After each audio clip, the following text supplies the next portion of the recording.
हाँ जी students welcome करते हैं ਤੁਹਾਡਾ ਤੂੰ ਸਟੱਡੀ ਕਲਾਸ YouTube ਚੈਨਲ ਦੇ ਵਿੱਚ। ਇਸ ਵੀਡੀਓ ਦੇ ਵਿੱਚ ਸਟੂਡੈਂਟਸ ਆਪਾਂ BA ਸਮੈਸਟਰ ਫਸਟ ਦੇ ਲਈ ਹਿਸਟਰੀ ਸਬਜੈਕਟ ਦਾ ਜਿਹੜੇ ਕਿ ਟੌਪਿਕ ਲੈ ਕੇ ਆਏ ਹਾਂ, ਰਾਜਪੂਤਾਂ ਦੀ ਉਤਪਤੀ ਦੇ ਮੁੱਖ ਸਿਧਾਂਤ। ਹਾਂਜੀ, ਰਾਜਪੂਤ ਦੀ ਉਤਪਤੀ ਕਿਵੇਂ ਹੋਈ ਉਹਦੇ ਸੰਬੰਧੀ ਜਿਹੜੇ ਵੱਖ-ਵੱਖ ਸਿਧਾਂਤ ਨੇ ਉਹ ਆਪਾਂ ਇਸ ਵੀਡੀਓ ਦੇ ਵਿੱਚ ਡਿਸਕਸ ਕਰਾਂਗੇ।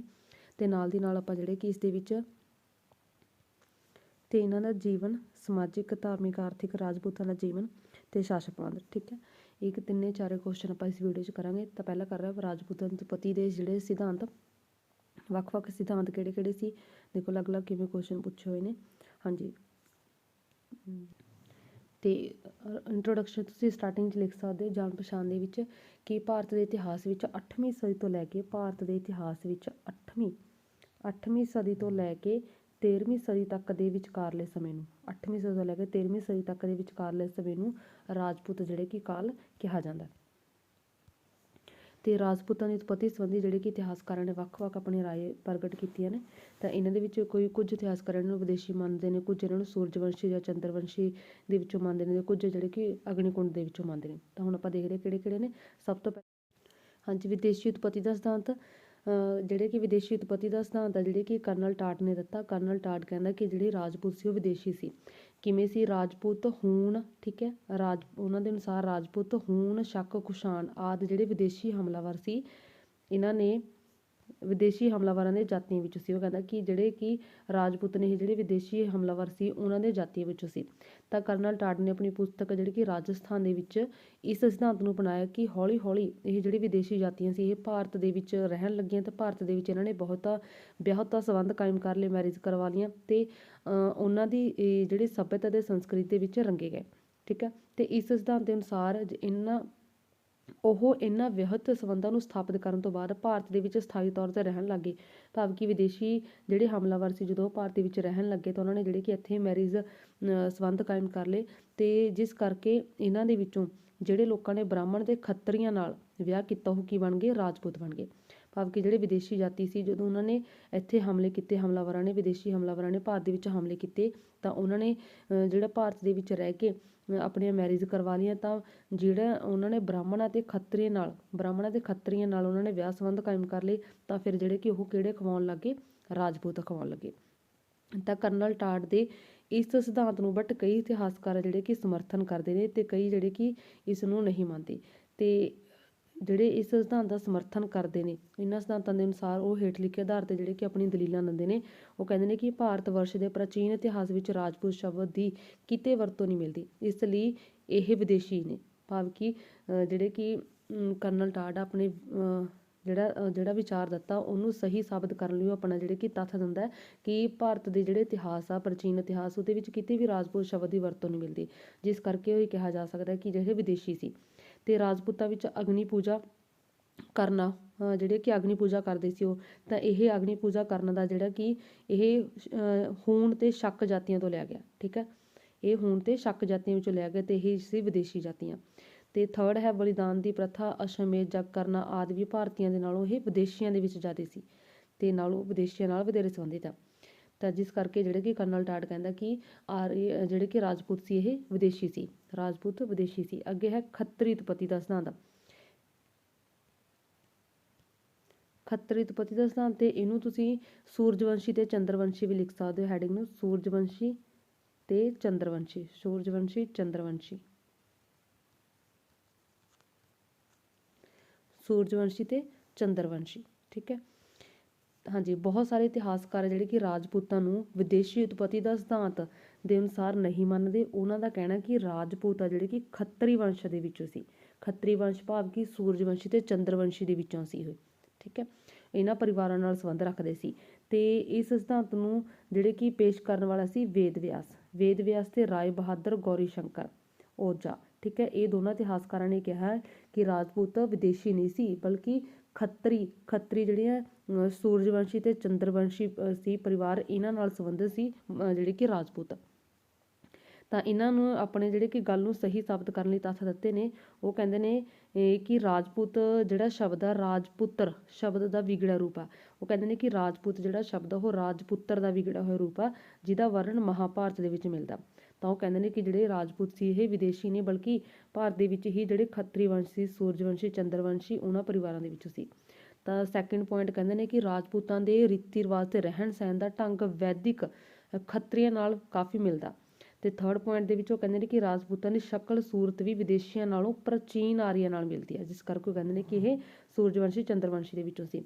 ਤੇ ਅਸ਼ਵਮੇਧ ਯੱਗ ਕਰਨਾ ਤੇ ਅਗਨੀ ਪੂਜਾ ਕਰਨੀ ਸਾਰੇ ਖੱਤਰੀਆਂ ਦੇ ਵਿੱਚ ਪ੍ਰਚਲਿਤ ਹੈ, ਇਸ ਲਈ ਉਹ ਕਹਿੰਦੇ ਨੇ ਕਿ ਇਹ ਗੱਲ ਵਿਦੇਸ਼ੀਆਂ ਤੋਂ ਨਹੀਂ ਬਲਕਿ ਵੈਦਿਕ ਆਰੀਆਂ ਤੋਂ ਸਿੱਖੀ ਹੈ। ਨੈਕਸਟ ਹੈ ਅੱਗੇ ਉਹ ਕਹਿੰਦੇ ਨੇ ਕਿ 8ਵੀਂ ਤੇ 9ਵੀਂ ਸਦੀ ਦੇ ਕੁਝ ਲੇਖਾਂ ਤੋਂ ਪਤਾ ਲੱਗਦਾ ਹੈ ਕਿ ਉਸ ਵੇਲੇ ਦੇ ਰਾਜਪੂਤ ਆਪਣੇ ਆਪ ਨੂੰ ਚੰਦਰਵੰਸ਼ੀ ਤੇ ਸੂਰਜਵੰਸ਼ੀ ਅਖਵਾਉਣ ਦੇ ਵਿੱਚ ਮਾਣ ਮਹਿਸੂਸ ਕਰਦੇ ਸੀ। ਉਹ ਤਾਂ ਹੀ ਮਾਣ ਮਹਿਸੂਸ ਕਰਦੇ ਸੀ ਜੇ ਉਹ ਜਿਹੜੇ ਕਿ ਇਸ ਵੰਸ਼ ਦੇ ਵਿੱਚੋਂ ਸੀ, ਇਸ ਪਰਿਵਾਰ ਦੇ ਵਿੱਚੋਂ ਸੀ। ਅੱਗੇ ਹੈ ਤੇ ਅੱਜ ਵੀ ਜੈਪੁਰ, ਮੇਵਾੜ, ਬੀਕਾਨੇਰ ਦੇ ਰਾਜਪੂਤ ਆਪਣੇ ਆਪ ਨੂੰ ਸੂਰਜਵੰਸ਼ੀ ਤੇ ਜੈਸਲਮੇਰ ਤੇ ਕੱਛ ਦੇ ਰਾਜਕੁਮਾਰ ਆਪਣੇ ਆਪ ਨੂੰ ਚੰਦਰਵੰਸ਼ੀ ਅਖਵਾਉਣ ਦੇ ਵਿੱਚ ਵਧੇਰੇ ਮਾਣ ਮਹਿਸੂਸ ਕਰਦੇ ਨੇ, ਪ੍ਰਾਊਡ ਫੀਲ ਕਰਦੇ ਨੇ, ਜਿਸ ਕਰਕੇ ਉਹ ਕਹਿ ਸਕਦਾ ਕਿ ਜਿਹੜੇ ਕਿ ਇਹ ਖੱਤਰੀ ਭਾਵ ਕਿ ਸੂਰਜਵੰਸ਼ੀ, ਚੰਦਰਵੰਸ਼ੀ ਵੰਸ਼ ਦੇ ਵਿੱਚੋਂ ਸੀ ਰਾਜਪੂਤ। ਅਗਲਾ ਹੈ ਅਗਨੀਕੁੰਡ ਦਾ ਅਗਨੀਕੁੰਡ ਉਤਪਤੀ ਦਾ ਸਿਧਾਂਤ। ਹਾਂਜੀ, ਇਸ ਸਿਧਾਂਤ ਦਾ ਵਰਣਨ ਸਭ ਤੋਂ ਪਹਿਲਾਂ ਪ੍ਰਿਥਵੀ ਰਾਜ ਦੇ ਮੰਤਰੀ ਚਾਂਦਵਰਦਾਈ ਨੇ ਆਪਣੀ ਕਿਤਾਬ ਪ੍ਰਿਥਵੀ ਰਾਜ ਰਾਸੋ ਦੇ ਵਿੱਚ ਦਿੱਤਾ। ਅਗਨੀਕੁੰਡ ਦਾ ਸਿਧਾਂਤ ਦਿੱਤਾ ਸੀ ਜਿਹੜੇ ਕਿ ਚਾਂਦਵਰਦਾਈ ਨੇ ਪ੍ਰਿਥਵੀ ਰਾਜ ਰਾਸੋ ਬੁੱਕ ਦੇ ਵਿੱਚ। ਇਸ ਸਿਧਾਂਤ ਦੇ ਅਨੁਸਾਰ ਜਿਹੜੇ ਕਿ ਰਾਜਪੂਤ ਆ ਉਹ ਜੱਗ ਦੀ ਅਗਨੀ ਦੇ ਵਿੱਚੋਂ ਪੈਦਾ ਹੋਏ, ਵੀ ਜੱਗ ਕਰ ਰਹੇ ਸੀ ਉਸ ਅਗਨੀ ਦੇ ਵਿੱਚੋਂ ਜਿਹੜੇ ਕਿ ਰਾਜਪੂਤ ਪੈਦਾ ਹੋਏ ਨੇ। ਕਿਹਾ ਜਾਂਦਾ ਕਿ ਪਰਸ਼ੂਰਾਮ ਨੇ ਸਭ ਖੱਤਰੀਆਂ ਦਾ ਨਾਸ਼ ਕਰ ਦਿੱਤਾ, ਤਾਂ ਜਿਸ ਕਰਕੇ ਬ੍ਰਾਹਮਣਾਂ ਨੇ ਮਿਲ ਕੇ ਆਬੂ ਪਰਬਤ ਤੇ ਜੱਗ ਕੀਤਾ, ਵੀ ਭਾਵ ਕਿ ਬ੍ਰਾਹਮਣਾਂ ਨੇ ਮਿਲ ਕੇ ਆਬੂ ਪਰਬਤ ਤੇ ਜਾ ਕੇ ਜੱਗ ਕੀਤਾ ਤੇ ਉਹਨਾਂ ਦੀ ਪ੍ਰਾਰਥਨਾ ਫਿਰ ਪਰਮਾਤਮਾ ਨੇ ਮੰਨ ਲਈ, ਤਾਂ ਜਿਸ ਕਰਕੇ ਜੱਗ ਦੀ ਅਗਨੀ ਦੇ ਵਿੱਚੋਂ 4 ਬਹਾਦਰ ਪੁਰਖ ਬਾਹਰ ਨਿਕਲੇ, ਜਿਨ੍ਹਾਂ ਨੇ 4 ਮਹਾਨ ਰਾਜਪੂਤ ਵੰਸ਼ ਪਰਿਹਾਰ, ਪਰਮਾਰ, ਚੌਹਾਨ, ਚਾਲੁਕਿਆ ਵੰਸ਼ ਦੀ ਨੀਂਹ ਰੱਖੀ। ਤੇ ਬਟ ਜ਼ਿਆਦਾਤਰ ਇਤਿਹਾਸਕਾਰ ਇਸ ਨੂੰ ਨਹੀਂ ਮੰਨਦੇ। ਉਹਨਾਂ ਦਾ ਖਿਆਲ ਹੈ ਕਿ ਇਸ ਦਾ ਤਾਂ ਅਸਲੀਅਤ ਤੇ ਆਧਾਰਿਤ ਨਾ ਹੋ ਕੇ ਕਲਪਨਾ ਤੇ ਆਧਾਰਿਤ ਹੈ। ਅੱਗੇ ਹੈ ਮਿਸ਼ਰ ਜਾਤੀ ਦਾ ਸਿਧਾਂਤ।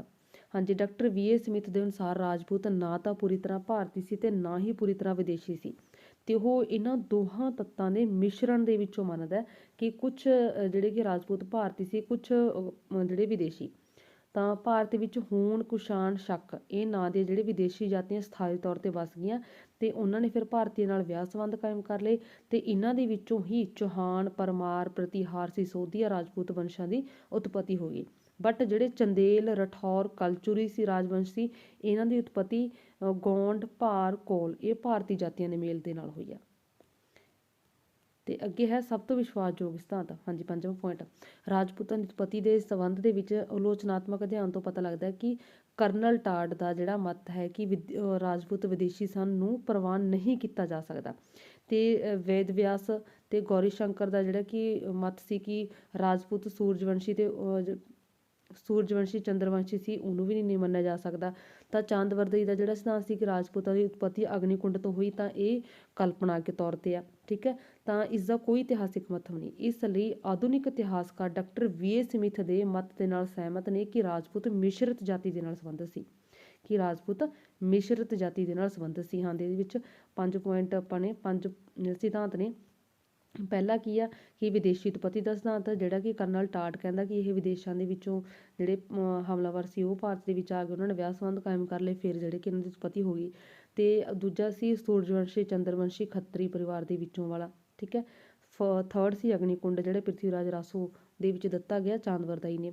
ਤੇ ਸੂਰਜਵੰਸ਼ੀ ਚੰਦਰਵੰਸ਼ੀ ਵਾਲਾ ਦਿੱਤਾ ਸੀ 2 ਜਣਿਆਂ ਨੇ, ਵੇਦ ਵਿਆਸ ਤੇ ਰਾਏ ਬਹਾਦਰ ਗੌਰੀ ਸ਼ੰਕਰ ਨੇ। ਅੱਗੇ ਹੈ ਮਿਸ਼ਰਤ ਜਾਤੀ ਦਾ ਸਿਧਾਂਤ ਦਿੱਤਾ ਸੀ ਡਾਕਟਰ VA ਸਮਿਥ ਨੇ। ਅੱਗੇ ਫਿਰ ਸਭ ਤੋਂ ਜ਼ਿਆਦਾ ਵਿਸ਼ਵਾਸਯੋਗ ਜਿਹੜਾ ਕਿ ਮਿਸ਼ਰਤ ਜਾਤੀ ਵਾਲਾ ਮੰਨਿਆ ਜਾਂਦਾ। ਤੇ ਜੇ ਤੁਹਾਨੂੰ ਰਾਜਪੂਤਾਂ ਸ਼ਾਸਨ ਪ੍ਰਬੰਧ ਆ ਜੇ ਤਾਂ ਇਹਦੇ ਵਿੱਚ ਪਹਿਲਾਂ ਰਾਜਾ ਆ ਜਾਊਗਾ। ਰਾਜਾ ਇਹ ਬਿਲਕੁਲ ਸੇਮ, ਸਾਰਿਕ ਦੇ ਵਿੱਚ ਸੇਮ ਪੁਆਇੰਟ ਆ ਕਿ ਰਾਜ ਦੀਆਂ ਸਾਰੀਆਂ ਸ਼ਕਤੀਆਂ ਰਾਜੇ ਦੇ ਕੋਲ ਹੁੰਦੀਆਂ ਸੀ, ਠੀਕ ਹੈ। ਰਾਜ ਦਾ ਤਾਨਾਸ਼ਾਹ ਹੁੰਦਾ ਹੋਏ ਵੀ ਜਿਹੜੇ ਕਿ ਪ੍ਰਜਾ ਦੀ ਭਲਾਈ ਵੱਲ ਧਿਆਨ ਦਿੰਦਾ ਸੀ, ਪ੍ਰਜਾ ਦੇ ਫੈਸਲੇ ਜਿਹੜੇ ਕਿ ਉਹਨਾਂ ਦੇ ਅਕੋਰਡਿੰਗ ਆਪਣੇ ਫੈਸਲੇ ਕਰਦਾ ਸੀ, ਪ੍ਰਜਾ ਪ੍ਰਤੀ ਦਿਆਲੂ ਸੀ, ਪ੍ਰਜਾ ਹਿਤਕਾਰੀ ਕੰਮ ਕਰਦਾ ਸੀ, ਠੀਕ ਹੈ।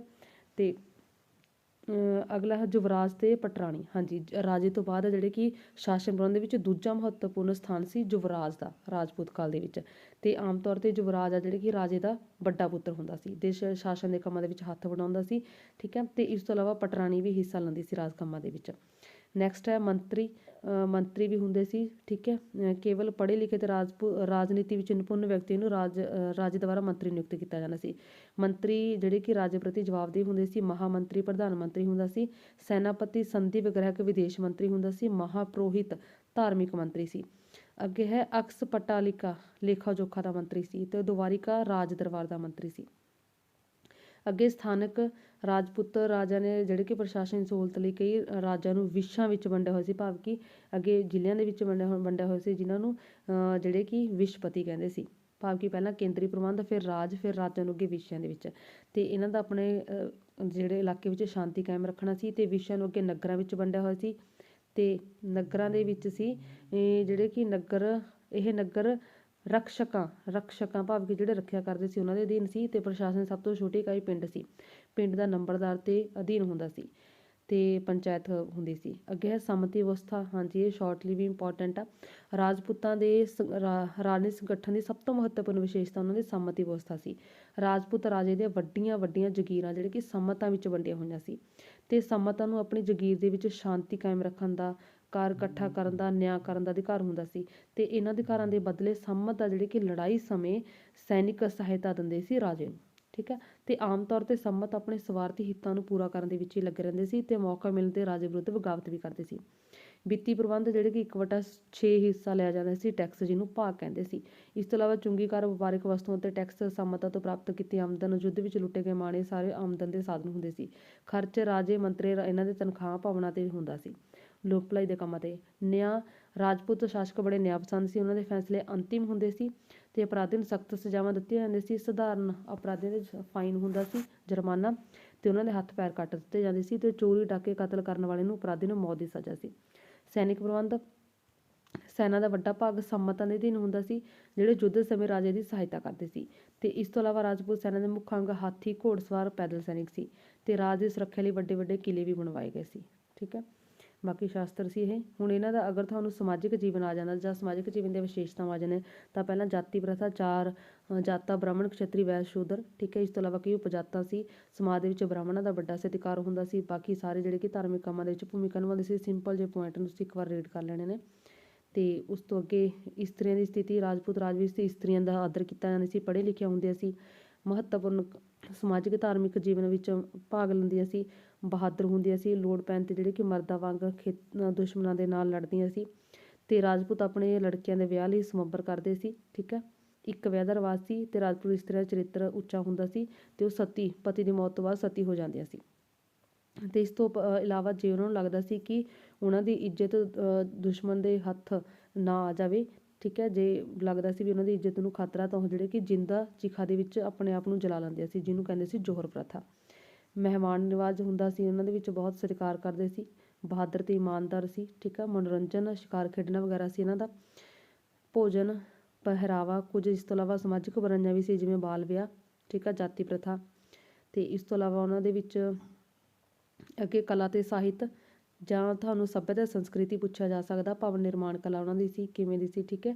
ਜਿਨ੍ਹਾਂ ਦੇ ਵਿੱਚ ਦੇਖੋ ਕਿਹੜੇ ਮੰਦਰ ਬਣਾਏ ਗਏ ਨੇ, ਸ਼ਾਰਟਲੀ ਵੀ ਇੰਪੋਰਟੈਂਟ ਹੋਣਗੇ। ਰਾਜਾ ਰਾਜਦਵਾਰਾ, ਰਾਜਾ ਰਾਜੇਸ਼ਵਰ ਮੰਦਰ, ਰਜਿੰਦਰ ਪਹਿਲੇ ਨੇ, ਗੰਗਈ ਕੋਂਡ ਚੋਲਪੁਰਮ ਦਾ ਮੰਦਰ, ਰਾਸ਼ਟਰਕੂਤਾਂ ਦੁਆਰਾ ਚਟਾਨਾਂ ਨੂੰ ਕੱਟ ਕੇ ਲੋਰਾ ਕੈਲਾਸ਼ ਦੇ ਵਿੱਚ ਮੰਦਰ ਬਣਾਏ ਗਏ, ਠੀਕ ਹੈ। ਉੜੀਸਾ ਦੇ ਵਿੱਚ ਕਿਹੜਾ ਮੰਦਰ ਆ, ਕੋਨਾਰਕਾ ਦਾ ਸੂਰਜ ਮੰਦਰ, ਸ਼ਿਵ ਦਾ ਮੁਕਤੇਸ਼ਵਰ, ਇਹ ਤੁਹਾਨੂੰ ਸ਼ਾਰਟਲੀ ਵੀ ਇੰਪੋਰਟੈਂਟ ਹੋਣਗੇ। ਆਬੂ ਪਰਬਤ ਰਾਜਸਥਾਨ ਦੇ ਵਿੱਚ, ਮੂਰਤੀ ਕਲਾ, ਠੀਕ ਹੈ।